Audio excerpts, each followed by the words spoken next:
In today's episode of Today in World War II, December 24th, the Finns drive the Soviets out of Finland.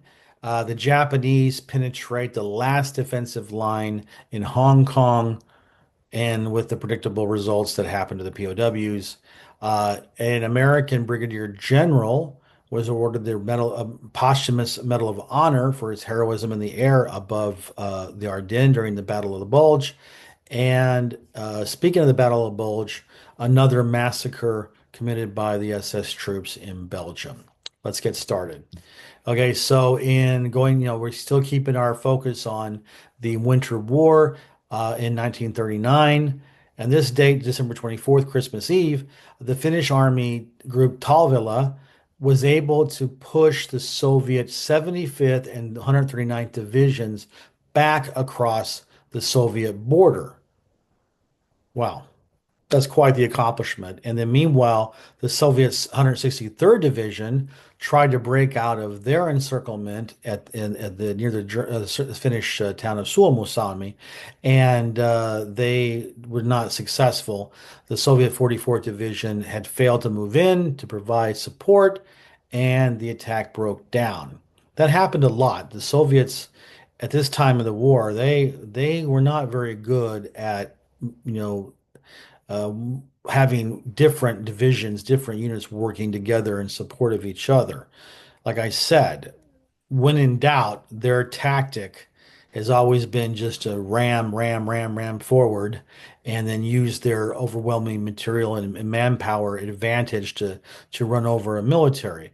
Well, that's all well and good, except that when the enemy is motivated and has superior tactics and can take away your supply lines and make life a living hell for you, especially when it's minus 30, minus 40 degrees, thigh deep snow, and you're road bound and they can flank you at any time with their ski units, which is what the Finns did, as I've discussed ad nauseum in earlier videos.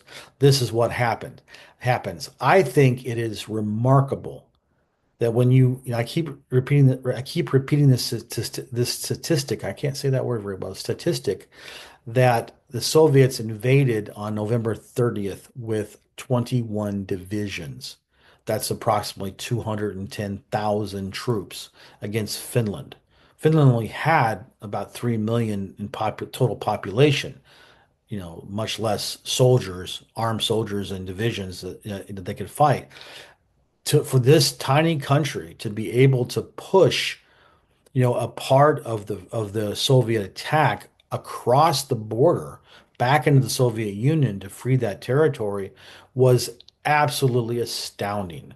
That's why, I'm just still in awe when I read about, how the Finns fought in the Winter War against the Soviets, and this kind of bravery and not just bravery, just professionalism. Their ability to withstand and counterattack was great. I mean, um, I, for one, am very glad here in 2024 that Finland is now a member of NATO because that's a great partner to have because they aren't afraid of the Soviets or the Russians, I should say now. So they weren't afraid of them in 1939. So I hope that you're not afraid to hit the subscribe button and the little bell that will notify you whenever I drop a new video. It's a very, very small thing on your part, but it helps me a lot. And so I hope that you'll do me a solid and help me out with this, okay? And on Christmas Eve, 1941, is a very sad day on the Hong Kong front because today Japanese troops penetrated the final defense line at the Ridge. This was on the Stanley Peninsula. On Hong Kong, the main emergency military hospital was at St. Stephen's College. There was, at the time of the attack, about 56 wounded soldiers. They had doctors there, nurses. When the Japanese broke through and entered the hospital, even though it was clearly marked as a hospital, they surrendered. They did not resist. The Japanese soldiers bayoneted and killed all 56 of the soldiers, the doctors, and the nurses. They temporarily gave respite to some of the nurses because they wanted to rape them, and they did. So, the whole Hong Kong campaign was just barbaric and disgusting. And but unfortunately, that was the face of Japan, in this war. And just as an aside here, you know, the Marines fought the bulk of the war. The army was used, but not as much as the Marines. And the Marines had a policy of no, sir, no, no, don't take prisoners. And this type of behavior is why.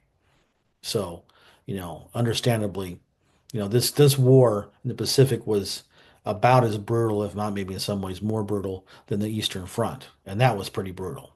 So, um, on today's date, on December 24th, again, Christmas Eve, 1944, the Battle of the Bulge is raging. And at this time, the United States Air Force was desperately trying to interdict the German supplies, the movement of troops to the front lines. And they were also trying to drop supplies to the besieged soldiers in the Ardennes. At this time, Brigadier General Frederick Castle, he was a co-pilot in this effort. He was killed. His airplane was about to be shot down. It was already on fire, and he ordered everybody in the crew to bail out except him. And he sacrificed his own life to get his crew safe and to clear possibly crashing in a civilian area. And because of that, he was awarded posthumously the Medal of Honor. Um, the reason why I talk about this now in this episode is because it's kind of as a trivial pursuit type fact of the war. He was the highest ranking officer in the 8th Air Force to win the Medal of Honor, and all kudos to him and his family, for his bravery. And then finally, on December 24th, 1944, the SS decides that killing 150 American POWs in Malmedy, Belgium was not enough. They needed to prove their bona fides as being, horrible, disgusting war criminals and murderers. They decided they were going to take out their frustration against Belgian civilians. They, in the village of Band, they rounded up about, 70 SS rounded up about 70 male Belgian civilians. They had just left church. They had just had Mass, Christmas Eve Mass, excuse me. The age group was age 17 and up. The average is about 17 to 31. They were taken to a nearby sawmill. They were interrogated and then taken out and summarily shot and killed. The barbarism on both, on the Axis side was beyond description, as we know, as I'm chronicling here. And part of my mission here is I want to tell the truth about what fascism is, because this is what it invariably leads to, or this type of barbaric and inhumane behavior. So, unfortunately, in the United States, that message is not resonating as well as it should. So we need to go to history to describe what actually happened and why fascism is such a horrible form of government and political movement. And I would hope that we can learn from history and reject this kind of right-wing authoritarianism, which unfortunately throughout the world is growing. And that's very dangerous. So thank you very much for watching this video, and I look forward to giving you a video tomorrow.